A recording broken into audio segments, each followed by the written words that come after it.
Scam చేసిన వాళ్ళు బాగున్నారు, 250 కోట్లు మింగేసిన వాళ్ళు బాగున్నారు, 60 లక్షలు కల్తీ అన్ని కెమికల్ వేసి జనాల ఆరోగ్యాలని భక్తుల మనోభావాలని ధ్వంసం చేసిన వాళ్ళు బాగానే ఉన్నారు. ఇప్పుడు చెప్పినందుకు చెప్పిన వాళ్ళు తప్పోళ్ళు అవుతారా? మనోభావాలు దెబ్బతిని తప్పు జరిగినప్పుడు తప్పు అని చెప్పాలి. చెప్పకపోతే ఎలా తెలుస్తుంది భక్తులకి? ఎలా కాపాడుకుంటారు? చెప్పకుండా దాచిపెట్టాలా వీళ్ళు చేసిన దాన్ని? వీళ్ళు ఏమన్నా చిన్న అపరాధం చేశారా? మహాపాపం చేశారు. మహాపాపం చేసిన వాళ్ళని బయటికి తీయొద్దా? భక్తుల మనోభావాలు ఎందుకు దెబ్బతింటాయండి? తప్పు ఎవరు చేశారు? తప్పు చేసిన వాళ్ళు శిక్షింపబడాలి, అది కోరుకోవాలి భక్తులు. సిటిజన్ రిపోర్ట్లో ఏదైనా రాజకీయ నాయకుల పేర్లు కానీ ఉన్నాయండి?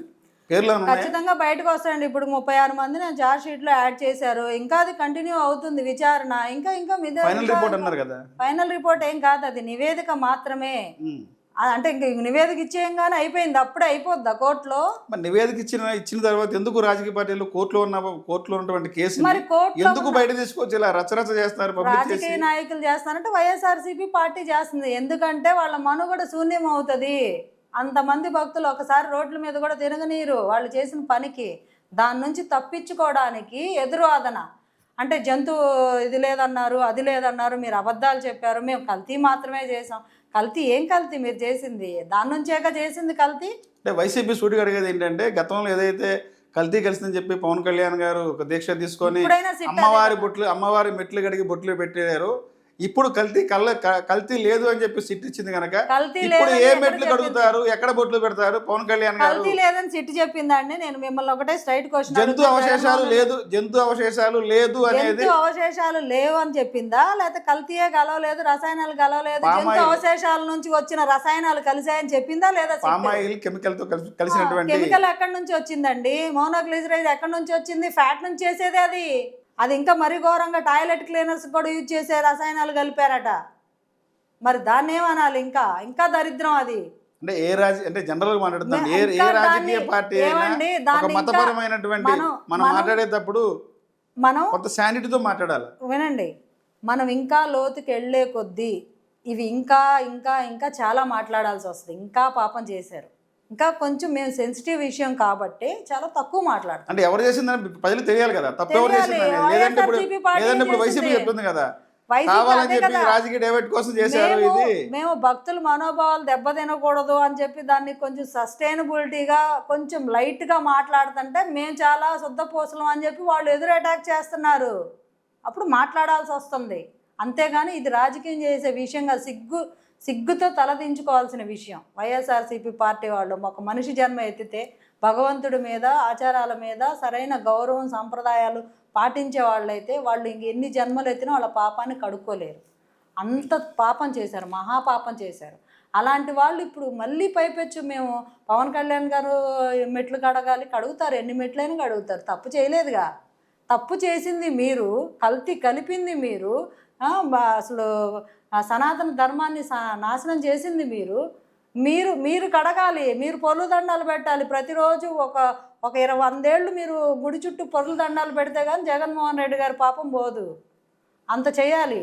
ఇంకా పైపెచ్చు ఎదురుగా రివర్స్ దాడేంటి నాకు అర్థం కావట్లేదు. అంటే జనాలు అంత పిచ్చోళ్ళ, హిందువులంతా అమాయకులా? తెలీదా అందరికీ? ఇవి కలిసింది అని ఒక్కసారి మీకు రిపోర్ట్ ఇస్తే ఏమవుతుంది? జనాలందరూ మీద పడతారు. మేడం, ఇప్పుడు ఈ విషయం అనేది కల్తీల వ్యవహారం అనేది కోర్టులో ఉన్న వ్యవహారం. ఎందుకు కూటమి ప్రభుత్వం ప్రధాన వీధుల రహదారుల్లో ఫ్లెక్సీలేసి అలా పెట్టడం వల్ల ఎదుటి వ్యక్తుల్ని రెచ్చగొట్టడం కాదంటారా?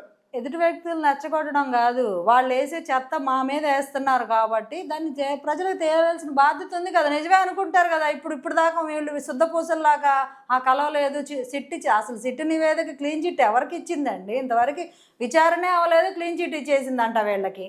ఎక్కడి నుంచి ఇస్తుంది? అలా ఎదురుదాడి డైవర్షన్ చేస్తున్నారు కాబట్టే నిజాలు. ఎందుకంటే సాక్షి మీడియా, వైఎస్ఆర్సీపీ మీడియా మొత్తం అబద్ధాల పుట్ట. అంటే అక్కడ జరిగింది జరగనట్టు వాళ్ళు తమ్మిని బిమ్మిని గొడ్డలపోటుని గుండెపోటు చేస్తారు, గుండెపోటుని గొడ్డలపోటు చేస్తారు. అన్ని రకాల టక్కు టమారా విద్యలన్నీ వాళ్ళకి తెలుసు కాబట్టి ప్రజలకి తెలియజేయాల్సిన అవసరం వచ్చింది. అంత కర్మ అంత వచ్చింది వాళ్ళు అలా. ఇదే ఫ్లెక్సీకి సంబంధించి మీ పార్టీ నాయకురాలు, అధికార ప్రతినిధి రజనీ గారు కూడా ఒక కామెంట్ చేశారు. నల్లపాడు పోలీస్ స్టేషన్ కంప్లైంట్ ఆవిడ పెట్టారు. మా పార్టీ ఇలాంటి నుంచి ఫ్లెక్సీలు పక్కకి పెట్టిన వారి మీద వెళ్ళిపోయారు. ఎందుకు చర్యలు తీసుకోవట్లేదు, రెచ్చగొట్టినట్టు కాదా అనేది ఆవిడ వాదన. ఏం చెప్తారు మీరు? మీ పార్టీ నాయకురాలే. ఆవిడ అభిప్రాయం ఆవిడ చెప్పిందండి. అది ఆవిడ అది ఇండివిజువల్ ఒపీనియన్. ఆవిడకి నచ్చలేదు, ఫ్లెక్సీ పార్టీ పెట్టడం అధికార ఆవిడకి ప్రతినిధి, నచ్చలేదు. ఒక పార్టీ అధికార ఆవిడ ప్రతినిధి. బయటకు వెళ్ళిందండి. సంవత్సరం క్రితమే ఆవిడని డిబేట్స్కి దూరంగా ఉండమని చెప్పారు. ఆవిడ ఇండివిజువల్గానే వెళ్తుంది. కాకపోతే మీడియా వాళ్ళు పార్టీ పేరు వేస్తున్నారు. ఇప్పుడు అది కూడా వద్దని చెప్పింది ఆవిడ నిన్న అనౌన్స్ చేసింది లేటెస్ట్గా. చూడండి, ఆవిడకి పార్టీకి ఇప్పుడు సంబంధం లేదు. అంటే ప్రశ్నిస్తే దాడులు చేస్తారా? ప్రశ్నిస్తే దాడులు ఎవరు చేస్తారు? ఎందుకు చేస్తారు? అంటే గుంటూరు అంబటి రాంబాబు విషయంలో సంబంధించి చూస్తే ఏం కూటమి ప్రశ్నించాడు? నాయకులు బూతులు తిట్టాడు. కర్రలు పట్టుకుని రోడ్డు మీద వచ్చి ఆయన వెహికల్ వస్తుంటే వెంబడి నుంచి దాడి చేయడం కరెక్ట్ అంటారు? అది అలా కాదండి. ఆయన ఏం ప్రశ్నించాడు అసలు?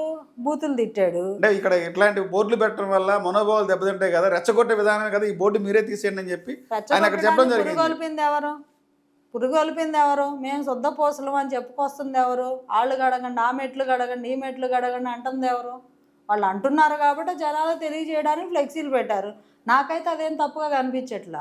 ఇప్పుడు మనకు ఒకటి ఉంటుందండి, ఒక అబద్ధాన్ని పదే పదే పదే రుద్దితే నిజమయ్యే అవకాశాలు జనాల్లో ఉంటాయి. సో తెలియజేయాల్సిన బాధ్యత ఉంది ప్రభుత్వం మీద, అది బాధ్యత. అంతేగాని గొడవలు పెట్టడం కాదు. ఇప్పుడు వాళ్ళు ఒక అబద్ధాన్ని రుద్దుతున్నప్పుడు ఇది అబద్ధం నిజం ఇది అని ప్రజలకు తెలియజేయాల్సిన బాధ్యత, తెలియజేయాల్సిన బాధ్యత ప్రభుత్వానికి ఉందంటారా లేదంటారా? అలా వదిలేస్తే ఏమైపోయింది? తర్వాత వచ్చే పరిణామాలకి ఎవరు బాధ్యత వహించాలి? ప్రభుత్వం వహించాలా, లేకపోతే ఎవరైతే ఈ సోకాళ్ళు అనేవాళ్ళు వహిస్తారా? ఇలా ఫ్లెక్సీలు పెట్టుకుంటా పోతే ప్రతి విషయాన్ని పెట్టుకుంటూ వెళ్తే ఇంకా ప్రతి విషయానికి ఎందుకు పెట్టుకుంటారండి? అది చాలా పవిత్రమైన విషయం, ఇంపార్టెంట్ విషయం. అది జనాలు ప్రతి హిందువు తెలుసుకోవాల్సిన విషయం. అది తెలుసుకోవాల్సిన విషయం. అది నిజానిజాలు ప్రతి ఒక్కటి బాధ్యత. అది మన సనాతన ధర్మం, మన సాంప్రదాయాలు, మన ఆచారాల గురించి ఏం జరుగుతుంది, ఏమి చేస్తున్నారు, ఏ రకమైన దాడి జరుగుతుందని తెలుసుకోవాల్సిన బాధ్యత లేదా? అంటే మతపర విషయాల్ని సెన్సిటివ్ అంటారు కదా. సెన్సిటివ్ చేశారు, సెన్సిటివ్ అనరు, సెన్సిటివ్ చేశారు అంతే. అక్కడ తప్పు జరిగింది, తప్పు తెలుసుకోవడం సెన్సిటివ్ కాదు. తప్పు జరిగిన దాన్ని జరగనట్టు, వాళ్ళు ఏమి చేయనట్టు వాళ్ళు బుకాయిస్తున్నారు చూసారా, అది సెన్సిటివ్. గుంటూరు మాజీ మంత్రి అంబటి రాంబాబు గారి ఇంటి దాడి మీద ఎలా స్పందిస్తారు? ఏం చెప్తారు మీరు ఒక అధికార ప్రతినిధిగా?